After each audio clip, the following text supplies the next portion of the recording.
Hello again, everyone. Welcome to another episode of Game Pass Grab Bag, your weekly podcast reviewing games of the Game Pass collection, bringing you three unique perspectives of varying skill range. I am the judge of this trial, Andrew. With me, our unreliable witness, Keith. Hello. And the expert we need to call in to help solve the case. Welcome our new guest, Javier from Nerd Tech Plus. Objection!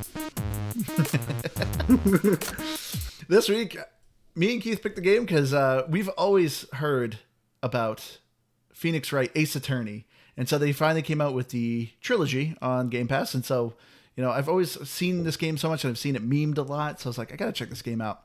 So we played Wright Ace Attorney by Capcom. Wright Ace Attorney is a mostly narrative-driven kind of story game where you are playing Phoenix Wright, who's an ace attorney, and you're trying to solve various murders that are happening, and, you know, you got to find clues and investigate what's going on. Going around, Keith, was this a game or pass for you? This is a game. It definitely is. I had in my mind that it was not such a long game as it is, so I definitely found myself surprised with how much time I've spent in it and how not far into it as I thought I would be. But that said, I really have been enjoying my experience. I didn't quite know what to expect because I don't know, how do you do like a lawyer? It kind of has like a weird fighting element. I don't know. It's very Capcom in so many ways, and it wasn't until like I saw Capcom when the game would load up, and I played the game, and it wasn't until you were just talking about that it clicked with me. The reason that I was hearing Mega Man every single where in the game was because it's Capcom, and so I never thought about that. There's like straight up Mega Man noises in there. Yep. Never thought about that. But Javier, thank you so much for joining us. You know, you are a big fan of these games, so obviously me and Keith do not have enough time to play all three of these games, so thank you so much for joining us and helping us, you know, fill in the blanks of the games we weren't able to reach. But tell us, what do you think of Phoenix Wright? Phoenix Wright is a definite game. It is not what you expect, definitely, from something called a visual novel. There's quite a bit of gameplay for it. And it's just, it makes me crack up, even playing it after you told me if I could come on, just starting to play it again. Even knowing the scenes and the outcomes, there's just certain lines of dialogue in this game that just make you crack up. It's just written very well. You know? It is. Yeah, this is I'm gonna give you a third one. This is a game. I enjoy a visual novel game every once in a while. Like just recently, I got off Danganronpa. They had, you know, the first three on Game Pass, but unfortunately, I think they've all been removed. I only got through the first one, but you know, I like to play these types of games every once in a while. It is just a lot of reading. So if you're someone who doesn't have the patience to do a lot of reading, you're obviously not going to enjoy it. But as Javier said, the characters are really good. The writing is pretty funny. Like, this is just a fun game. But, yeah, as I said, you know, with the story, you know, there's a trilogy. You know, you're starting in the first one called Ace Attorney is the very first game. Then the second one's Justice for All, and the third one's Trials and Tribulations. But you are essentially playing as Phoenix Wright, who is just getting out of law school, which I actually thought was kind of a nice twist. Like, I always thought this game was kind of just... Because the game's called Phoenix Wright Ace Attorney, so it's like, all right, this guy's already a whiz. So I thought it was going to be like, hey, you're playing this guy who's already established. But no, it's like, this is your first trial, and it's the tutorial. And the game kind of... I was surprised how hard the trials kind of go. Like, literally, the first trial is a tutorial, but you're still dealing with murder. And then the second one... even like bigger murder, and it's like, man, this is the second trial. But yeah, the storytelling in this game I was really impressed with. It's I like how also they're all kind of interconnected. Like the things you did in the last trial might not necessarily matter to a case, but the characters are still gonna talk about what happened last case and how it might be similar to something that's happening in this case. Okay, so I got us to the last episode in the first one, and literally on the fourth episode at the end, a character's like, I'm going to join your team. And then in the fifth episode, he's not on my team, and it's like, wait, so did that not happen? I haven't finished the episode yet. I guess you can tell me, Javier, did they explain that? They kind of explain it in that fifth episode. Okay. And does he join the team later? Later, yeah. but All right, I'm trying to be vague because I don't want to spoil anything. Okay. But you got to remember, these games were written to be a trilogy, and there's like 8+ games after these 3 games. Oh, really? Yeah, there's like, and they all interconnect. There's like Apollo Justice. I think Edgeworth gets his own game. That one I've never played. But there's quite a few games spanning into after Ace Attorney. Yeah. With the Edgeworth one, do you actually play as the prosecutor? I think so. I don't. That's actually kind of a cool twist. There's a lot of them. There's I hope like, it does. I think that one's one of the ones that was still Japan only, because there's some of these were exclusive. Like I was mentioning to you guys earlier, these are like reports, because these came out in like 2001 for the Game Boy Advance, and they were Japan exclusive. Man. And then eventually they got ported to the DS when the DS came out, and that was the new hotness that they got brought to the States. Yep, that's when Nintendo started doing fun things with their hardware. Yeah, and then after that, the next port would be the Wii. They had this on the Wii? Yeah, they had these on the Wii. And then the last port would be what we have now, that's on everything, basically, on iOS, Android, PlayStation, Xbox. See, yeah, that's why I never got around to these. To me, I always saw them as, like, a Nintendo exclusive game. And so, like, I never really got too much of Nintendo until, for the most part, yeah, the Switch. Like, I didn't even own, like, a Wii, which everyone owned a Wii, but I never even owned that. But I had a DS, but I'm surprised I never picked up this game on the DS. This and Professor Layton, which is very similar, but you play a detective and you solve puzzles and stuff, were my jam. Yeah, they do a crossover with that. Yeah. But I gotta say, right off the bat, what I loved about the story, I always feel like Japanese companies do the best with rivals. And sure enough, your main rival is Edgeworth, who's the prosecutor, and you're playing as a defendant. And I like the way they always do rivals in games are just great, because it always feels like a love-hate relationship, and I think it's just so well written in this game. Well, so like I know that it's a video game, and I know that he's your rival. I'm not even going to call Wait, this it's like, a video game? This isn't real life? This isn't some like actual gripe, but I just found it really interesting that everyone thinks that Edgeworth is great, and he's like, even Phoenix is like, oh, he's he'll do anything to do what's right, and then all he does is just make up lies and cheat his way into being a good prosecutor. So that's explained in the story though. Okay. And that might not be on him. Okay. I got a little bit of that in the 4th episode.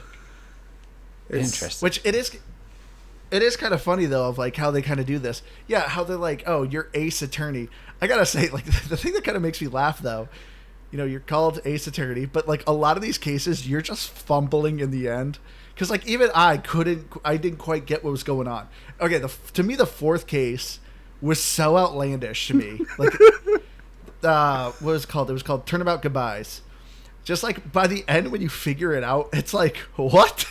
Yeah. It kind of made no sense. And your character too is just kind of stumbling, and it's like, man, I don't feel like an Ace Attorney. I feel like a guy who's just really lucky and just spitballing, and it's working.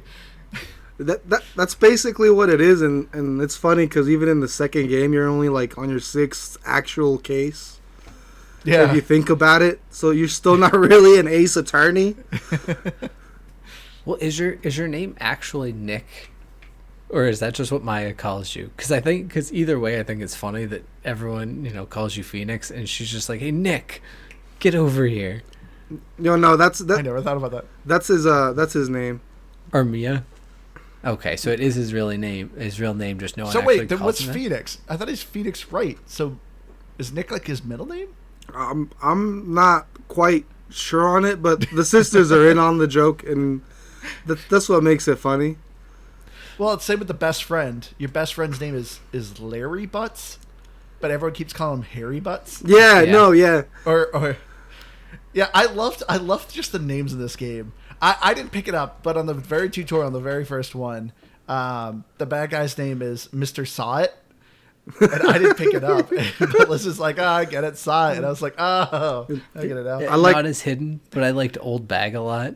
Oh my god, yes. Just because the way the judge is like dancing around, he's like, what, Miss Mrs. Old Bag. Or they call her Windbag. Yeah. What's such a windy bag? Yeah. Or the bad guy in the second one. His name is Mr. White. Well, his first name's Red.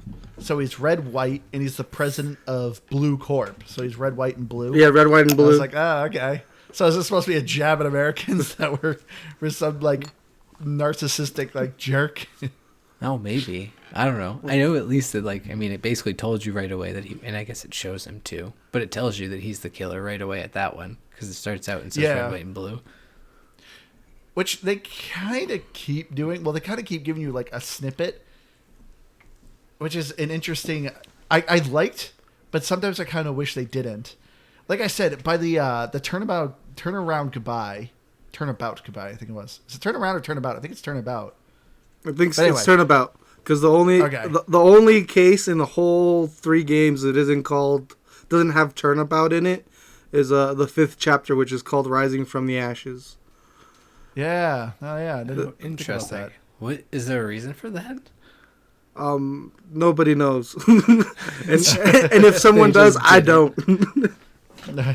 Oh, but yeah, they kind of give you a snippet, but still, like by the end, like I said, the ending of it is just so outlandish, and it's just like, okay, it's kind of weird. But these cases are just a lot of fun. Like I'm impressed of just like how this story is kind of given. Because you're literally just seeing just a couple still images. Like there's very little cutscenes. It's literally just a person's face on the screen, a talking head, and you're just reading a bunch of text and dialogues. But like the actual interactions that are going on in this game are actually a lot of fun. And the cases by the end, like I said, I still feel like an idiot on some of them because I'm like, how would anyone figure this out?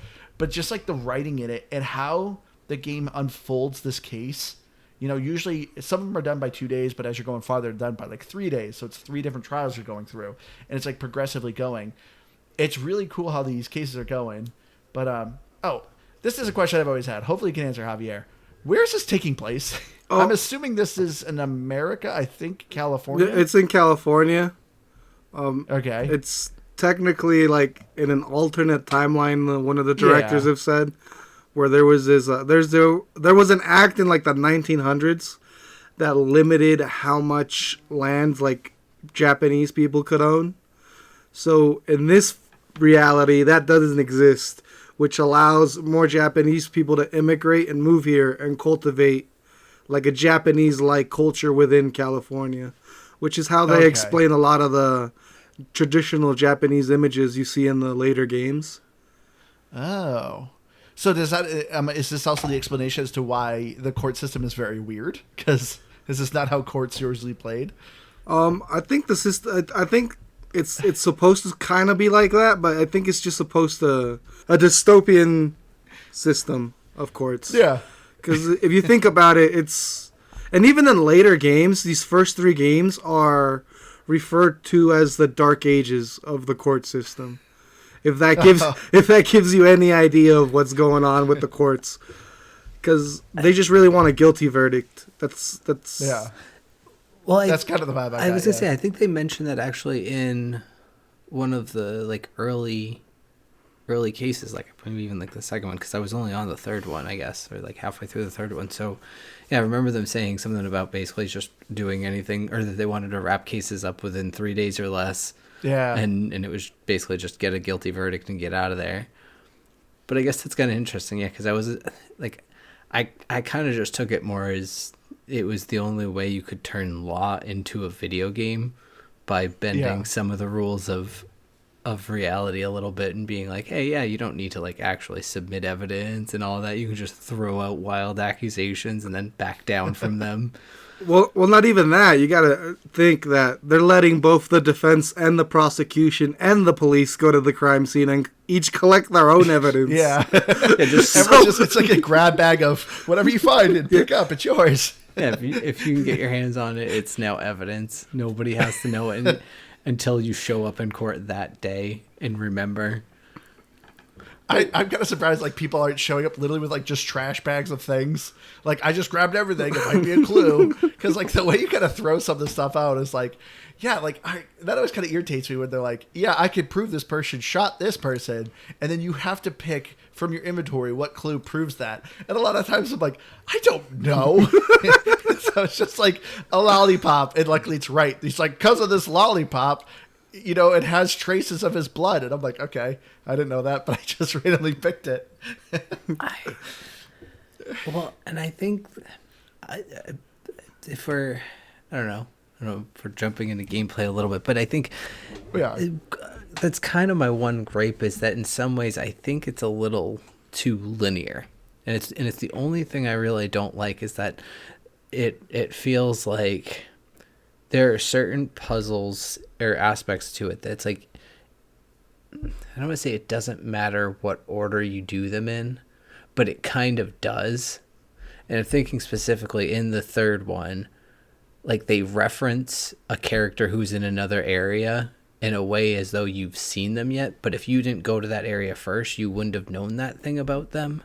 Yeah. So it's like there's dialogues that feel like they should take place one after another, but don't. But you have to make sure that you visit all of these places and kind of like check a box before it will let you progress. Yeah. So I kind of wish it had a little bit more, and maybe the later games do this. I don't know, but as far as where I've played through, that's the only thing I don't like is that I want to have a little bit more flexibility and fun with the law, because apparently that's what you can do in this timeline. It's wild. Yeah, I agree with you, Keith. Like, it's this checkbox that you're doing in order to get to the trial, but you don't have, like, I wish this game gave you visual. Does it eventually, Javier? Can you answer this? Like, give you a checkbox of things you need to do? It doesn't give you a checkbox of things you got to do. Okay. I know your partner, Maya, kind of gives you an idea of, like, oh, we need to talk to these people. But, like, you specifically have to kind of trigger certain dialogue, present certain things to certain people, so you don't really know. And you have to click on certain things in some environments in order to kind of progress and actually get to the trial. So there was a couple times where I'm like, I don't know what to do. Like, I'm lost. I feel like I've talked to everyone. Like, I guess I'm missing an item. I don't know what it is. And so I remember specifically it was the Steel Samurai case, which that one annoyed me because there was a lot of places you could visit. And kind of traveling in this game is honestly kind of a nightmare. It's just really annoying. Horrid. It's tedious. Horrid. Yeah. You got to go to this path, and you can select to go to this one. And it's just like this weird like pacing of like trying to just get to an area, and it's just annoying. But yeah, like that one I got stuck a couple times where I'm like, what am I doing? And I spent like 15 minutes literally going and representing things to people till finally something triggered. And I feel like for me at this point it doesn't feel like that, but I can, thinking back on the first time I played these games and how much younger I was, I could tell you I did get frustrated to the point that if I'm gonna be honest with you, I'm gonna gamer secrets. On the DS, I actually had to use a Game Shark. Oh man, I don't know if y'all remember Game Shark. Forgot about those, yeah. So I had to put like a cartridge about 4 inches long into the back of my DS, and then put the DS cart into the back of that cart. And they would just give me like the infinite health so I wouldn't lose during like the court systems and stuff like that. And that was my first experience with the game, so I can definitely understand that frustration. And even going back to Steel Samurai, that is what it's called. I'm sorry, I'm a little. It was Turnabout. I can't remember what one it was. But the case you mentioned, you named it perfectly earlier, and then now nobody can remember. But going back to my first playthrough, I remember being really frustrated because I didn't specifically like rip some boards you're supposed to rip off to allow a character to come in. Yeah. Oh, So no matter what I did, that character wouldn't come up, and I remember putting the game down for like several months, and then coming back to it because I was like, man, even the Game Shark can't fix everything, right? And even though it's literally hacking the game, it can't fix this. Beat the game for me. Well, Can't fix stupid. I mean, one thing I That took time, Andrew. And I don't know if it's completely fixed. one thing I feel like I noticed was like, if you were at least outside a trial, there was no consequences to any actions. So if there was an action available, you just did it.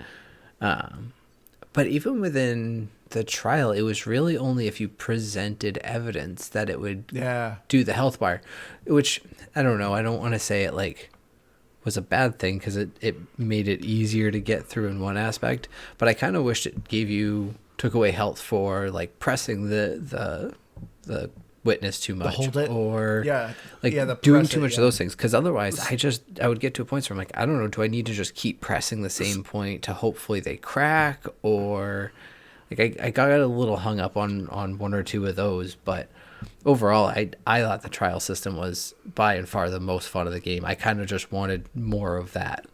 So they actually add that in the second game with a new system called Cyclox. Because Phoenix basically gets like one of those little amulets that Maya and Mia have. Yeah. And he can literally see the auras of people, and he can tell when they're lying or not. So they get these locks around their body, and you have to break these locks by presenting certain evidence. Huh. And interesting. That leads to some of like what you're wanting from there being consequence, and you not just being able to click everything until you get it right. Okay, because that was the thing of like kind of almost feeling like it was linear, is that it was like, well, you can't really fail, so you can just stumble your way through. I wanted to fail. Cause I felt like I was never going to get to a point where it would come up and be like, you're guilty, because it was just always going to lead to not guilty. Yeah, and the fourth case, you're going against a different prosecutor, and I felt like that was the vibe of like, oh, if you're wasting time, you're going to get in trouble. So that, like, I was kind of nervous of like, can I not like push people too hard, or I'm going to get penalized for it? But Javier, you make a good thing I want to give a people tip on of, the only time you can lose a game is during trial. Like, I think he said where if you present evidence and it's not right, you have a health bar and the health bar goes down, game's over. Yeah. Like the game just hard. Done. Like you have to load your previous save. So the game is, you can literally save at any time, literally within any text during anything, just press start, save, which is great, which also segues into, this is a fantastic cloud game because of that. Like no matter what's going on, literally just press start, save, done, turn it off. You boot up right there and then. So, make sure you save before every trial because if you fail, like I said, it just shuts the game down. You have to start over. So just make sure you save before trials. The judge turns into the dad from Katamari, and he just starts laser beaming you. But yeah, the trials, like I agree, Keith, the trials are just a ton of fun. They're very kind of like, some of them are very goofy, but as like the stories are unfolding and stuff, like some of them kind of got frustrating because, your character Phoenix Wright is like, oh, I caught the contradiction, the contradiction in there, and then I'm like literally rereading. I'm like, I don't see it. Like, what am I missing? And then I feel like an idiot because I'm literally constantly pressing people and like trying to figure out, and then I'm just presenting random evidence.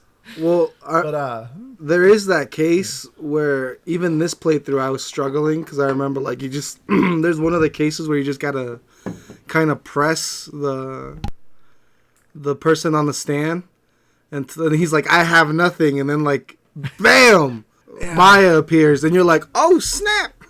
Yeah, then it's like, yeah, you're magically saved now. That got a little frustrating. It felt like almost every case it was just like, this is over, it's done, and then it's like, objection, and then it's like, no, it's still on.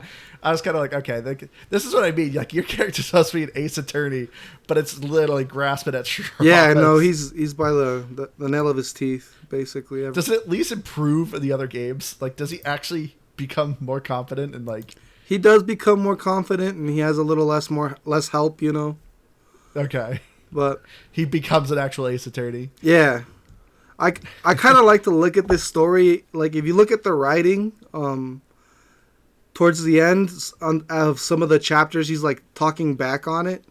So the way I like to look at it is the way they're doing My Hero Academia, where it's like you're seeing it happen, but in reality, it's Deku telling you the story of how he became the greatest hero.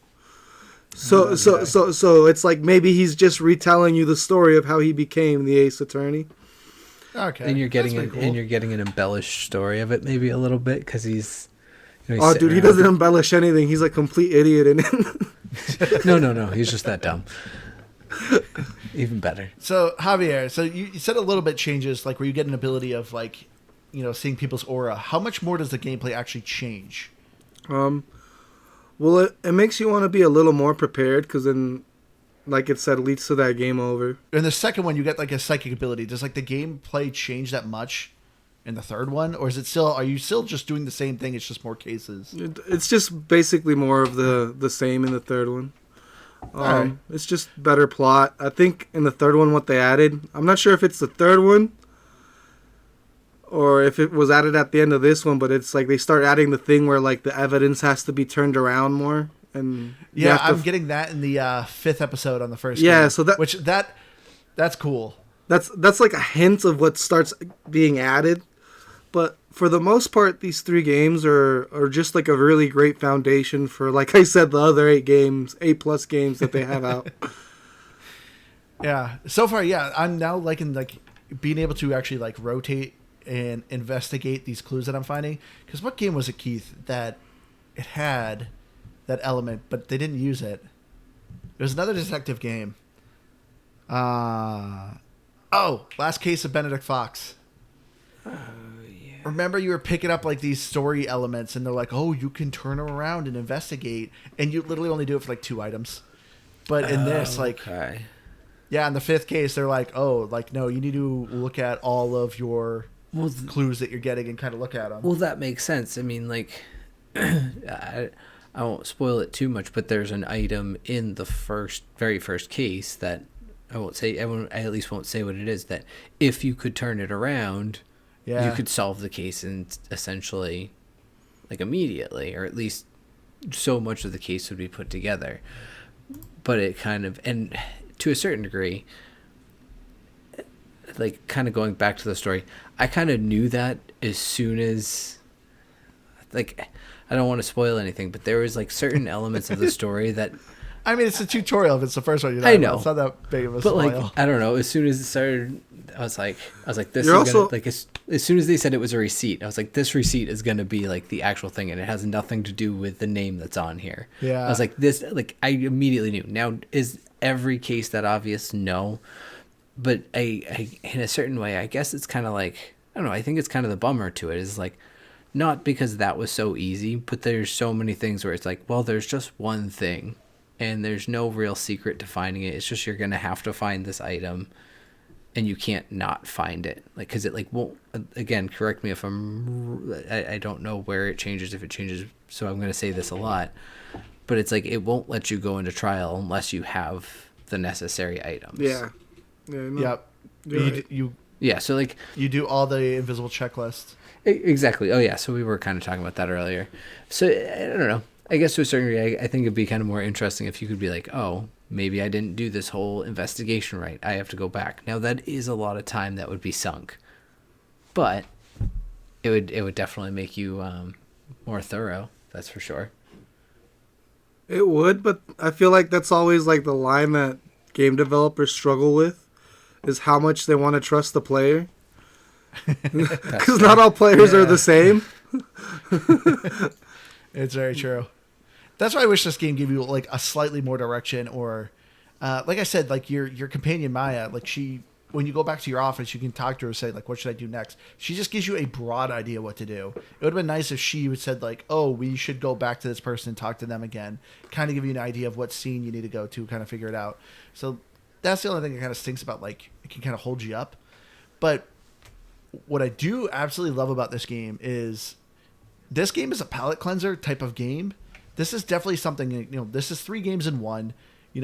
Each case actually takes probably about 3 to 4 hours to complete. Like, they're hefty cases. But this is a game that you can definitely just drop for a month, pick it up again, and just keep going with it. Like, it's not a game where it's like, oh, I need to beat this all weekend so I can remember the story and remember the gameplay. It's very simple gameplay, very simple story, but it's just, it's, because anytime we talk about a palate cleanser game, it's usually you sit down once, 4-hour game, you beat it, there you go, that was your game. But this is like something you can actually keep in your backlog and continually go back to, which is great. Yeah, it's really nice that it does it like that. And then not even that, it's really nice that it breaks itself up into chapters within the chapter. Yeah. And it gives you those little save points like, oh, you've been playing for probably a while to get here. You don't have to keep going. Here's a save if you want to leave. And even just giving you the choice to save whenever you want, Well, because there's no autosave. Yeah, it's a pretty succinct little game loop, really. It's it's your investigation, trial, repeat, and so you can, like you said, just kind of do it in those little chunks, and individually, those are probably about 30 to 40 minutes of gameplay, maybe. I don't know if they're all like this. I know you both mentioned the same complaint that I had with it on the samurai investigation movie studio one. There's a lot of traveling, and if it weren't for that traveling, I don't mind all the investigation, the story work that's going on to it, because that's kind of neat and interesting. It's just a lot of moving, so I could do with less of that. But otherwise, even the investigation stuff was fun. The trial was just more fun. Yep. I just got excited when a trial was happening because it's like, yeah. Especially that's. I mean, can we just jump to it early, because I'm really excited now, because you got me talking about it. The music changes, and the way that it changes going into trial is so much fun, and like everything about the sound effects, the music, all of it was just so much fun. I've seen this game memed so much with the objection, hold it, and the audio. So like this is a type of game like normally I would hate, but because like it is a lot of the same repeating audio, repeating soundtracks. But man, it is fun. And it's like the soundtrack is just usually kind of upbeat and goofy, but when it picks up and during an epic moment during trial, it's awesome. And I never got sick of anyone saying objection. It's awesome. It's really great, especially when they start going back and forth, like objection, objection, and then they're like, oh. Well, the weirdest one is when you're going against the prosecutor Karma. Yeah, Karma, yeah. His is like. Yeah, his is kind of weird because it's like objection. It's very grumbly, and it does not match the guy. I love the thing he does at the judge, or like basically just at Phoenix anytime, where he kind of points and like closes one eye and like he like nods his head and he's like no. His finger waggle. Yeah, I was like, oh my god, you cocky man, stop it. I love it. My favorite objection. I love Phoenix Wright slapping the paper. Yeah. My favorite objection was probably Edgeworth, and maybe not necessarily because of the audio, but the one where he does the objection to the old Mrs. Old Hag, because he just wants her to stop talking. Oh my gosh, yeah. Like, and the judge is like, I object to her talkativeness. And the judge is like, agreed. Yeah. But yeah, I can't individually remember one song versus another. But I just know that every time the trial came on, I knew that the music was going to be so much more fun. And yeah, all of it was just like it felt like it was a fighting game. And there is an element of it that is, but it's just a bunch of dialogue. That's all that's happening. It's a bunch of dialogue at the end of the day. And hey, words hurt. Check out Marvel vs. Capcom 3, dude. Words hurt. Valid point. We actually fight as Phoenix. That's awesome. I will say the only song that kind of got annoying though, it's like this upbeat music. It's usually when like a pretty female's on the screen. So it first appeared with the Pink Lady in the second case. That song got a little annoying. But yeah, this is the type of game you absolutely don't need to wear headphones with. Like, because there's no voice except for objection and hold it. But, you don't need to listen to the soundtrack. I recommend it, though. I think it's a lot of fun. And even then, if you just want to, like, read, it gives you the choice to turn off all the noise, all the sound, if you really want to experience it like that. Oh, if you really want to have a real silent experience. Yeah. So you immediately agreed with me, Javier. It is... Like, how much of the sounds are ripped straight out of other Capcom games in Mega Man? Do you know for sure, or do you just know because you heard them as well? Yeah, I heard as well, but I don't know for sure how much. Okay. But with Capcom, you always know they love their properties and they're willing to mix them up as much as they can. I feel like the blaster in particular, like that noise, I heard being used a lot. But that and like the swiping of stuff, just it was great. I appreciated it all the time. It's definitely a nice way that they play on your nostalgia without you knowing they're playing on your nostalgia. That's a really good point. So it's very smart of them. them. On your shoulder, Keith? It is. He likes to climb up halfway up my shoulder, and then I just do this because otherwise then he just claws me to try to hold himself in place. It's hilarious because on my end, well, probably on Andrew's end too, is just like a blurred hand going like this. Well, I mean, it's a lot better than when I have him down here and you just see me doing this a lot. With my arms. So I like to just be like, hey, there's a cat present. That's why my hands are doing weird things. Kitty. But yeah, the graphics though, you know, I love the character designs. This game doesn't take itself seriously, which is awesome. Like, obviously you're investigating murders and stuff like that. Like, it's obviously not meant to. It's not so outlandish and goofy, but it definitely has fun with what's going on.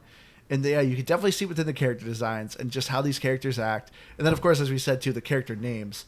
But I love the art style of this game. And throughout the series, the further you get into the series, the wilder the names get.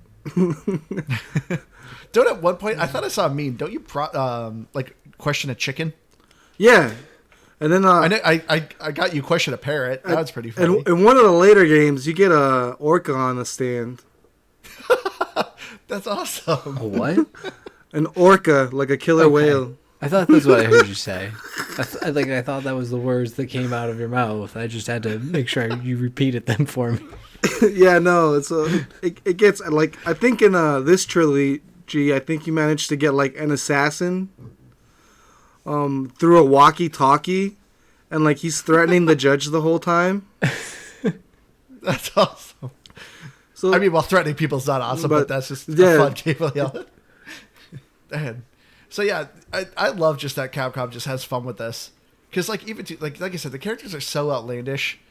But they're actually like, you know, you're talking to these people and they're just a talking head. So at least they're having fun. And I got to say, at least every character is very memorable.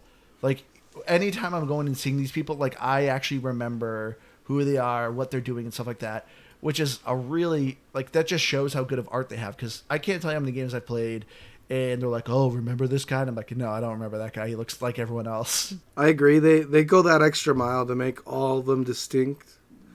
Even with not just like their looks, but even their personality traits. Like they're not all the same people.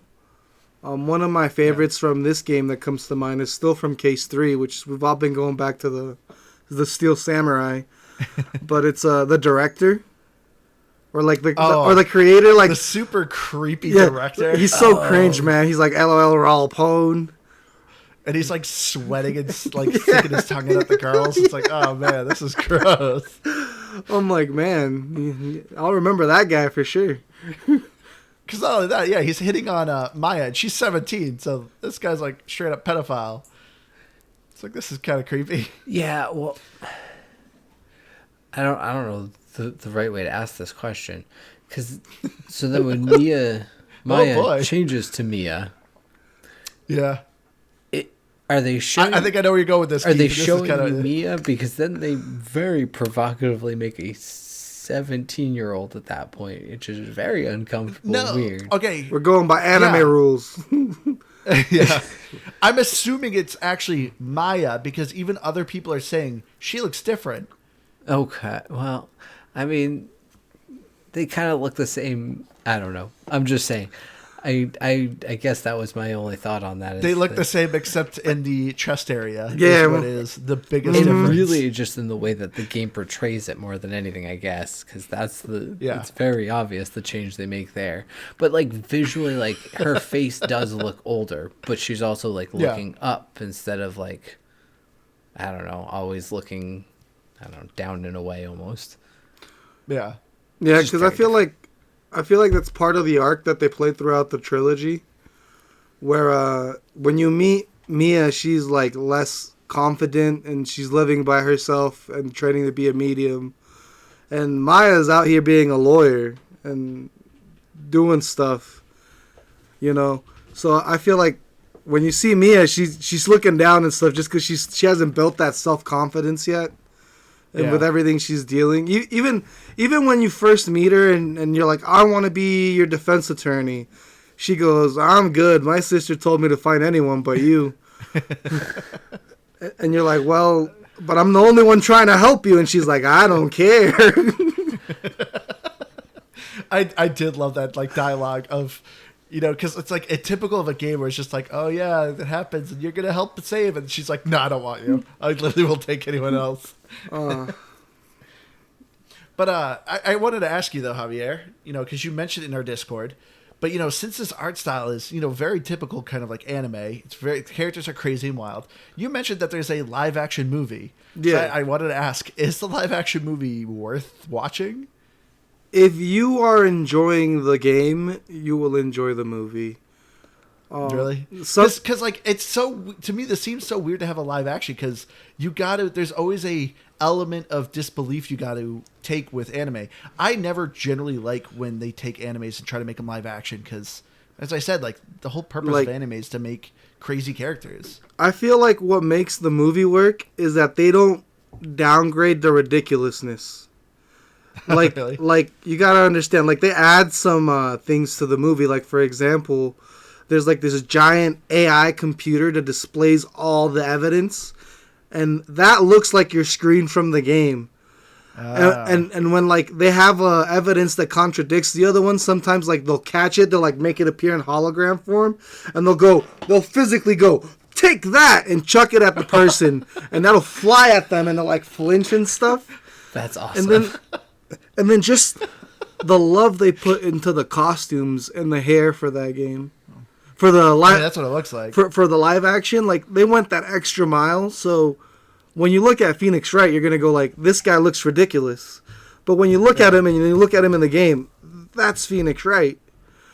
Yeah. So I'm like, they just put that extra mile of love that makes it worth it. They did remix some of the cases, so it follows like the same major story beats, but you don't necessarily go case by case. Like my example would be at the start of the live action movie, you are doing the defense for Larry as Phoenix. You're watching the defense for Larry, but at the same time, there's like a montage going, so you get acquainted with Edgeworth, and he's actually doing the Steel Samurai case that we've been talking about. So they take their liberties, but it still has all the big major players, and it's still a great film. It's like I believe nowadays, I looked it up, it's like 89 cents to rent.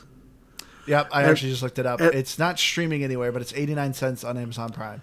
You might be. I bought this at Hot Topic for $30 back in 2012. So nobody's me. So if you have 89 cents and you enjoy the game, watch it. It is in Japanese, and you do have to watch it with subtitles. I have never been able to find a dub. I don't know if there is a dub. But hey, it already feels more like the game because you're reading the game. Yeah, you're reading text. There you go. Well, so that was Very good point. So you said you can buy this movie, and even if it's for 89 cents, I guess that kind of answers my question. I was curious if this was like some really talented cosplayers with, you know, a passion and some decent cameras, or is this like what was it, The Room, where someone has a decent amount of money and they were like, I'm going to do something whether people want this or not because I have enough money to actually put it together. It's more like The Room, but this is from the era where I think this came around the time when they did the actual live action Death Notes too. Oh, I remember when that happened. This came out in 2012. I see it was distributed by Toho, which I think they are like the big Japanese company. I think they do a lot of. Don't they do the Godzilla movies? Toho? I believe so. Yeah. No, that would be Toby. No. Oh yeah, I think you're right. I think it's Toby. That was close. Too many toes. But when you first showed us it, I was like, I don't know, that looks weird. But honestly, the more I'm looking at it and the way you described it, I kind of want to watch this movie. Hey, 89 cents. You'll have an experience for sure. And even if you don't want to watch it live action, they do have a fully dubbed anime that covers the first 3 games. Oh wow! So that's pretty cool. This game's old. This game, like every time like Keith kept going, I don't want to spoil anything. I'm like, this game's like 22 years old. If you spoil anything, it's a... Well, hey, a lot of people have got, like, me and Keith never got a chance to play it. That's true. That's why I've been also respectful. I don't want to just jump forward. No, that's good. But, yeah, let's get into the achievements. As far as the achievements go, this game is, you're getting, 15 gamer score every time you complete a case. There is a couple gamer score, though, that you get from... there's some specific cases that actually say, like, oh, you need to do this thing. But there's not that many. None of the achievements are secret, so just look at the achievements and you can kind of go through. There's one achievement that is kind of making me laugh. It's go through every dialogue about ladders. Oh, yeah. I think it's just in the first one. No, that's in the whole series. Okay, and it's actually a funny dialogue because people are like, that's a ladder. He's like, no, that's a step ladder. And they're like, well, what's the difference? And it's kind of this funny joke with it. She's like, you got to stop. You got to be more open-minded, Phoenix. Yeah. I'm like, wow. But yeah, the achievements, though, are pretty solid. But I guess I'd recommend for achievement hunters because if you just play through all these games, you're going to get a majority of the achievements. Yeah. And then if you just miss them, everything's broken down by chapter, so you can just visit back that chapter and get that specific chapter achievement. Yeah. I saw you miss because you didn't know. I knew coming in. I saw you miss the one for when you do the tutorial trial. You actually have Mia Fey as the person you're defending. Yeah. And I was like, yeah, 30 points. Oh, I got that one because I think I did at least because I think I went back for it because I wasn't far past it when I saw it. I was like, oh, I'm just going to go back and reload. Yeah. But that does remind me, this game actually does something that really kind of annoys me, and that's fake dialogue choices. Like, that annoys me. Some of it is kind of funny, though, because there's a lot of times where it's just like, do you want to continue this trial? And it's like, obviously you got to say yes, because if you say no, then you lose the game. But even, I've tried a couple of times where I'm like, I'm going to say no. And then your character just thinks like, well, I really shouldn't say no. I think I'm going to continue the case. And it's just like, well, why give me the option? Just continue the case. Is it to remind me to see if I'm awake and paying attention or something? Well, see, that's kind of where I go back to it being a little too linear in terms of the gameplay. Yeah. This is one of the very, very rare instances that I probably would either have beaten Liz to saying this or 100% agree with her that I kind of almost would have rather just watched this as a show. Like, not necessarily maybe a live action movie. Maybe the live action movie, but honestly, like an animated series. I think it would make a really cool animated series. I mean, it's halfway there already. You basically just animate the rest of it. See, but I kind of disagree, though, because I was having fun. Oh, I'm not saying I didn't have fun. I think it would be very entertaining to watch as an animated series, and I would be perfectly fine with that being my only outlet of it, I guess. So you're saying you want Scooby-Doo?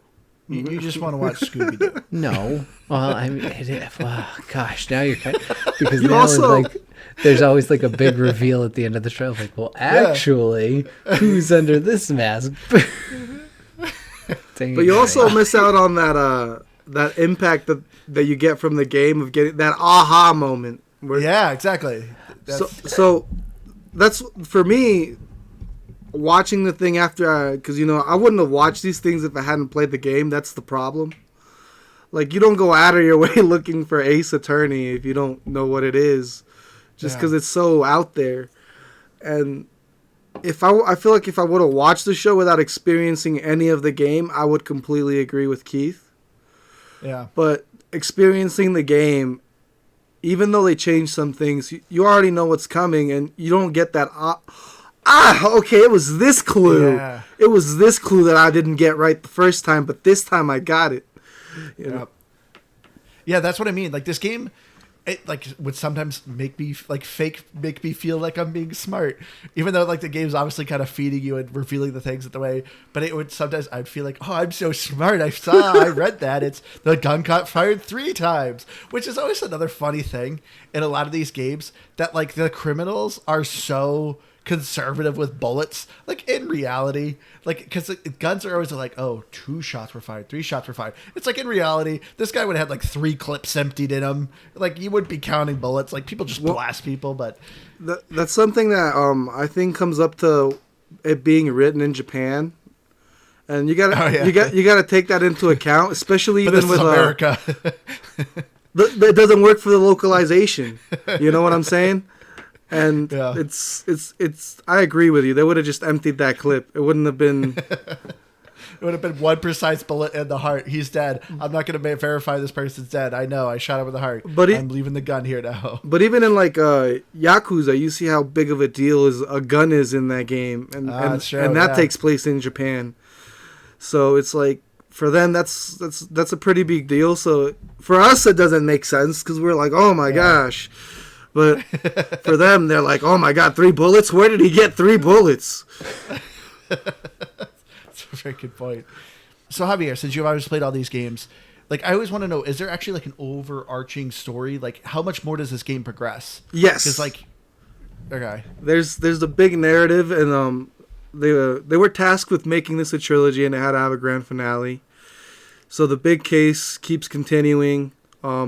Edgeworth's arc keeps continuing till you get to the big reveal at the end of the 3rd game.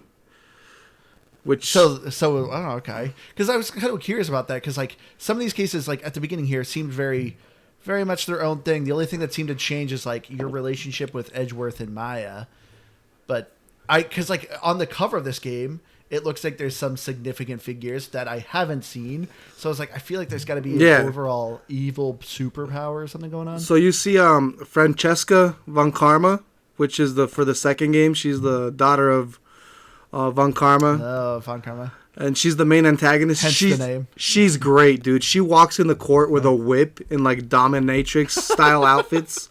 And she beats the judge when she gets mad, like with the whip. It's hilarious. And then you got Godot, which is the guy that kind of looks like Cyclops on the cover. Okay, yeah. And about him. His whole deal is that he drinks 17 cups of coffee a day before each trial. He has to have 17 cups of coffee, and some of those end up on your face when you piss him off. You know. So, gosh. So basically, the cover is just like the main characters for the 3. The main character, the antagonist for the 3 games. Yeah. Versus having the whole ensemble. But man, I cannot wait to play more of this game. Like just you just described these characters because I love just the like animations and everything in this game. I can't wait. And what like so I want to ask you though, Javier, what's your favorite one? And do you have a favorite case? My favorite one would probably be the 3rd one with Godot, because that has a lot of mystery, and I love how the tutorial's introduced. Because in the 3rd one, the tutorial, you actually play as Maya on her first case. My slight spoiler, that's all I'll say. I mean, that's one of the ways they get around you being an ace attorney and not having to teach you how to lawyer every game.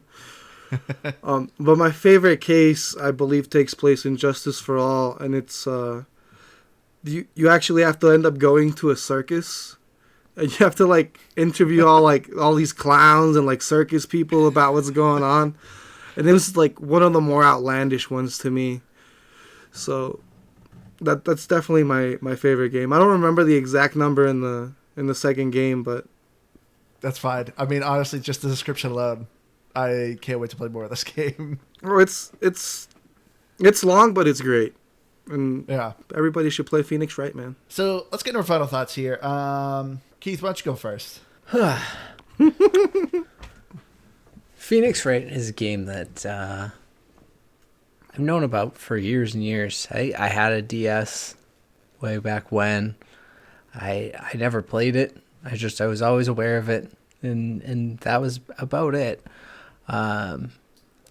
I guess I kind of didn't know what I was getting into. I knew sort of a little bit about what it was, but all I can say is I had a lot of fun. I think Andrew described it best as we always describe many games, but he described it best as a palate cleanser because it's an easy pick up and put down type of game. Even though there's, I think, like 60 plus hours of gameplay in total, there's so much to do that it's not necessarily it's the same game loop, but it's different every time, and it's interesting and fun in so many different ways.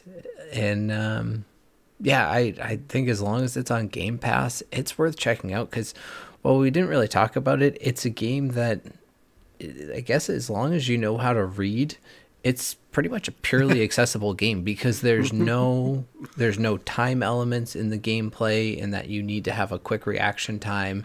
It's purely just moving the cursor around the screen and hitting A.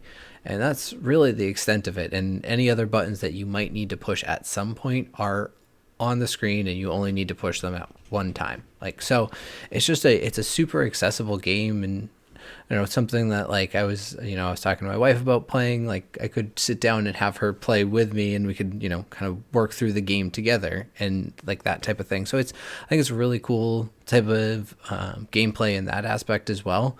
So while I don't know that it's like a quote unquote definite game, it is definitely worth checking out, and there's a lot of fun to be had in it for sure. I would give it an 82. I didn't even talk about the music, which I know I talked about, but it just makes me giddy. It's fun and exciting and all of that. I like it. Nice.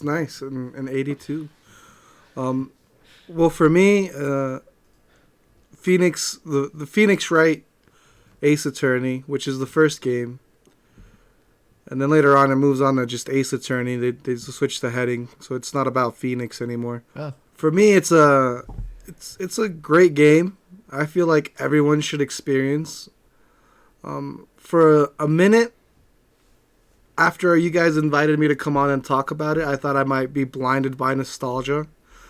So that's why I was like, I better install the new Trilogy on and just see how I feel about it in recent times, so I'm not blowing smoke into the anthill, Yeah. And I feel like it's an experience that, if you're looking for a slower paced game, if you like to read, first of all, but something slower paced, you will highly enjoy. Sometimes it does disrespect your time if you don't know where to go, but you can you can forgive that a little because it's so well written, and it's just something that I feel more people should experience with what gaming is today. Like, I keep going back to that palate cleanser because, like, lately I've been playing Dead Island 2, and man, that's got me desensitized to a lot of things right now.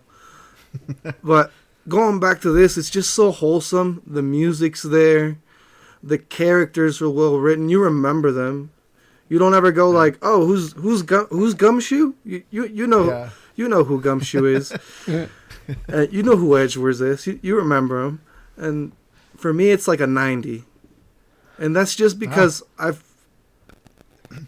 it's 3 games. That's the only if it was just, we're checking out the first game, the score might be different. But as an overall package of 3 games, I say it's a 90. And not to contradict Keith, but even now that it's on Game Pass, even if it's not on Game Pass, I feel $10 for each of these games because the game only costs $30 overall. You're getting quite a package. So even if they took this off Game Pass and you're listening to this, check this out. And if it's on Game Pass, why are you made it to the end? Go play it right now. Yeah, you make some great points there. Just really much reiterating what these guys said. It's a very relaxing game and fun. I understand, some people aren't just like, I don't, people will argue that it's not a game because, the game kind of lacks a little bit of gameplay. It is a lot of reading and stuff. But it is a lot of fun of just these characters are very memorable. And it was, even while you're reading and figuring out these cases, it did, like I said, sometimes make me feel smart, even though this game's clearly kind of feeding you these like breadcrumbs to help you solve the case. But once it kind of started clicking, I'm like, oh, this is cool. This is interesting. So the stories are just fun and engaging. And just, like I said, it's a fantastic cloud game. You can save at any time. So it just made it so simple to just jump in. And not only that, it's touch controls. So even if you don't have a controller with you and you're just on a bus or train or whatever, you literally can just play right on your phone, no issues. It's great. You don't need a great connection either because it's not, as Key said, nothing's timed. So it's very relaxing and easy to do these like cases and investigations. Awesome. My biggest gripe, as I said earlier, is just, as Javier said, it sometimes can disrespect your time of you don't know where to go sometimes when you're investigating, and that can kind of suck the wind out of your sails. But besides that, it's a fun game. And it's something you don't have to beat within a weekend. You can just pick it up anytime. But yeah, Javier, you make a great point. It is just $30. Even if this is off Game Pass, I would buy this game. It's a lot of fun. I own it. Yeah, I just installed it. I didn't know I owned it. I have a thing where I buy games and. But yeah, I'm giving it an 85. Let's talking to Javier here. I cannot wait to find out these other cases and just find more of these stories because nothing's been a disappointment though as the story's written. But yeah, as far as Metacritic goes, I figure it's better to read the Metacritic for the 3DS as this originally was on. But it's for Metascore it has an 81. For user score it's 8.6. Which actually the Xbox One isn't much different, but it hasn't been on the Xbox as long, so it doesn't have as many reviews. Look for the Game Boy Advance one. No, I'm messing with you. Was it actually on Game Boy Advance? I thought this was only 3DS. No, I'm telling you. That's why it's a report, because it originally came out as yeah, you're right. For Game Boy Advance as a Japan exclusive. It's crazy. I always had a Game Boy Advance. I loved my Game Boy Advance. I'm surprised I never picked this up then. But anyway. That's going to do it for us here. If you have any game suggestions, go to GamePassGrabBag.com. You'll find the links to all our things. Our link to our Discord, where we live record every Tuesday, 8:30 EST. Come join, see us, talk to us, say hi. Always love hearing from people. I've been your hardcore gamer host, Andrew. You can find me on Xbox Live at Firebird0152. Javier from Nerd Talk Plus, thank you so much for joining us. Where can people find you? You guys could find me on anywhere, really. Instagram, Twitter. Everything's at Nerd Talk Plus, Twitch. We do a podcast, don't listen with your kids, but listen if you want. It gets wild. You might hear us yell about why Metal Gear's better than certain things. It's better than Mass Effect. We get into weird arguments. No, it's not better than Mass Effect. I'll disagree with that. I'm gonna have to have you on. So which, by the way, happy N7 Day. It's Mass Effect Day. Hey, there was a teaser for new Mass Effect. Oh man, I gotta go watch that after this then. Took us too long to get you on this, Javier. Thank you so much for joining us. No problem. Anytime. It's like, it feels weird saying it, but it's not really weird. It probably is gonna feel weird hearing it from you guys, but it's like a dream come true. Like, shout out to Squid Kelly in the Discord. I hope I said that, or Kel. I hope I said that wrong. Wrong, right? But earlier I wanted it to be like that hipster guy that was like, I've listened to all the episodes, even if they're not on Game Pass.